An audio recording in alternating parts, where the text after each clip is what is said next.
যাই, প্রথমেই তো বলবো কংগ্রাচুলেশন। ধন্যবাদ। মানে খবর পরে প্রথম দেখা তোমার সঙ্গে, কি বলবে? মানে দাঁড়াও, কথা বলতে দাও। কি বলবে, কতটা ফাদারহুড সেই ফিলটা হচ্ছে এখন? আসলে এই তো মানে এখনো না ব্যাপারটা পুরোপুরি সিঙ্কিং যে করেছে এমনটা নয় বলে, মানে এখনো দেখে মাঝে মাঝে নিজেকে বিশ্বাস করাতে হয় যে আচ্ছা এই যে চরিত্রটি, এই চরিত্রটি আমাদের সৃষ্টি।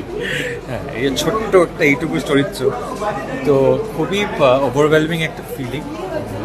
প্রত্যেকবার যখন দেখি, কখনো খাটে শুয়ে আছে, কখনো মায়ের কোলে, কখনো আমার কোলে, কখনো ক্রিবে মানে ওই প্রাচীনেরটার ভিতরে, প্রত্যেকবারই মনে হয় যে ভাবা যায় না এটা কী ব্যাপার, মানে এরকম একটা মনে হয়। কি মনে হচ্ছে, কার মতো হয়েছে? তোমার মতো দেখতে নাকি প্রিয়া এটা সময় বলুক, ইটস টু আর্লি এখন, মানে 12 দিন বয়সে কি আর বলা যায় ওরকম।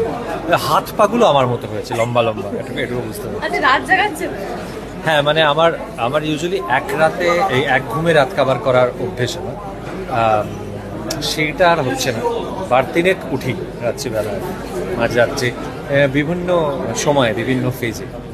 আর এখন প্রিয়াদের একটু তো ছুটি বলতে পারি, মানে দুজনেরই ছুটি কমপ্লিটলি এখন, দুজনেরই মানে প্রিয়া তো কমপ্লিটলি ছুটি, আমারও ছুটি বলা এখন বাড়িতে। তুমি বাড়িতেই মোটামুটি বাচ্চাটাকে সামলাচ্ছো। আমি বাড়িতে আছি, একটু নিজের মতো লেখালেখি করছি, এইসবই করছি, কিছু মিটিং টিটিং। কাজ ডিফিকাল্ট নাকি বাড়িতে এই বিষয়টা খুব কঠিন লাগছে কোনটা?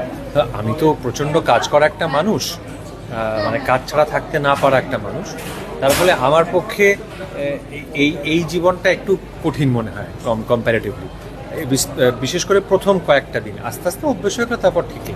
আর এমনি কি নামে ডাকা হচ্ছে এখন? এখন এমনি জাস্ট র্যান্ডম নামে ডাকা হচ্ছে Random এখন। কোনো নাম বলো না, ওটাই তো না না না, এখন কোনো নামে ডাকা, এইসব উল্টো পাল্টা নামে ডাকা হচ্ছে।